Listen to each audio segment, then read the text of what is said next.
12 ராசிகள், 12 வீடுகள், 9 கிரகங்கள். இந்த 9 கிரகங்களில் ராகு கேதுக்கள் மட்டும் சொந்த வீடு என்பது இல்லை. இது ரியாலிட்டியா எப்படி இருக்கு அப்படின்னா, சின்ன பூச்சி, சின்ன குருவி, புழு இது போன்ற உயிரினங்கள் கூட தனக்கென்று சொந்தமாக கூடு கட்டி கொள்ளும் பழக்கம் உண்டு.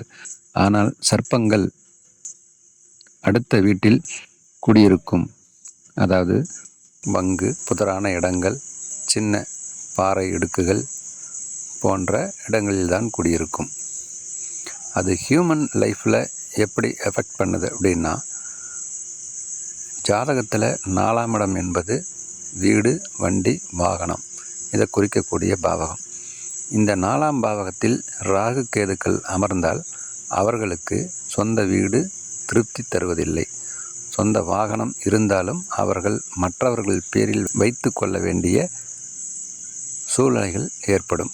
அதாவது மனைவி பெயரிலோ அல்லது அப்பா, அண்ணன் பெயரிலோ தன்னுடைய வாகனத்தை வைத்து கொள்வதும் சொத்து வாங்கி கொள்வதுமான சூழ்நிலைகள் ஏற்படும். அதுவே சிறந்த பரிகாரமும் கூட. வருகின்ற மே மாதம் நடக்கக்கூடிய ராகு கேது பெயர்ச்சிகள் உங்கள் வாழ்க்கையில் எப்படிப்பட்ட தாக்கத்தை ஏற்படுத்தும், எந்த மாதிரி யோகத்தை உண்டு பண்ணும் என்பதை தெரிந்து கொள்ள நமது சேனலை சப்ஸ்கிரைப் செய்து வைத்து கொள்ளுங்கள்.